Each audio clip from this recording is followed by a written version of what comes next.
राजस्थान में जहां एक तरफ लोकसभा चुनाव और विधानसभा चुनाव के जो उपचुनाव थे वह पूरी हो चुके हैं और अब जो ग्रामीण क्षेत्र है, ग्रामीण शहरी क्षेत्र है, वहां पर उपचुनाव है वह हो रहे हैं और जो उपचुनाव है वह रोचक होते हुए दिखाई दे रहे हैं।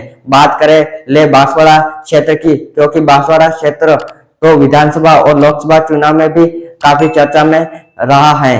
चाहे चुनाव हो चाहे उपचुनाव हो, उस क्षेत्र में हुआ हर समय चर्चा में ही देखने को मिला है।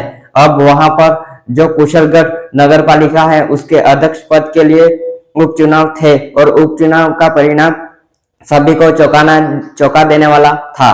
भाजपा के पास 15 पार्षद का बहुमत था, जबकि कांग्रेस के पास 2 पार्षद थे और 3 पार्षद वहां पर निर्दलीय थे। 20 पार्षद में से जो भाजपा के पास सबसे अधिक 15 पार्षद थे और उन्हीं भाजपा पार्षद में से एक जितेंद्र आहारी जो भाजपा के बागी हो जाते हैं, क्योंकि उन्हें नगरपालिका अध्यक्ष पद के लिए दावेदार जो पार्टी है वह नहीं बनाती है, अपना उम्मीदवार नहीं बनाती है।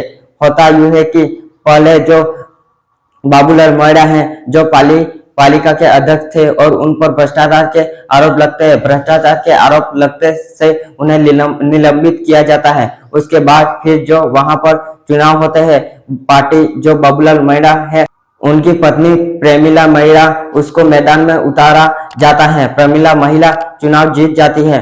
फिर वहां पर पालिका अध्यक्ष के लिए चुनाव की बात सामने आती है, तो वहां पर पार्टी फिर से भाजपा जो पार्टी है वह प्रेमिला महिला को टिकट देती है, जिससे जो भाजपा के जो पार्षद थे वह विरोध में उतर जाते हैं। उसका कहना था कि अगर यह जो कैबिनेट है जो प्रेमिला महिला है अगला चुनाव जीतती है तो फिर से बाबूलाल है वह भ्रष्टाचार के आरोप में लिप्त होते नजर आएंगे, जिससे निलंबित किया गया था।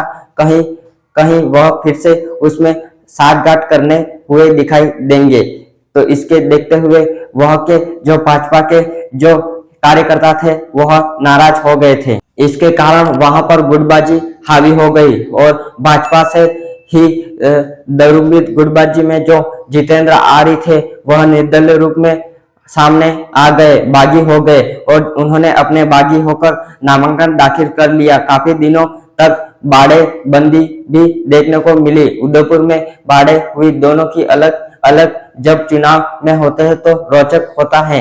एक वोट से जो भाजपा की प्रेमिला महिला है वह चुनाव हार जाती है और यह एक रोचक वाली कहानी हो जाती है और जो भाजपा से बागी हुए जितेंद्र आर्य है वह चुनाव जीत जाते हैं। अब उस क्षेत्र में चर्चा जोरों पर देखने को मिल रही है कि आखिर इसका समर्थन मिलता है कि भाजपा के पार्षद तो 15 थे लेकिन साहब वोट पूरे नहीं मिले। भाजपा की जो कैबिनेट थी उनको वोट नहीं मिले और खास बात यह है कि पार्षद की भाजपा के 2 ही वोट डालते वाले थे, लेकिन भाजपा के जो पार्षद थे उन्होंने ही अपनी भाजपा की कैबिनेट थी उनके पक्ष में वोट नहीं किया। इसको लेकर चर्चा जोरों पर है और जो भाजपा का आला कमान है उसको भी इसकी शिकायत है।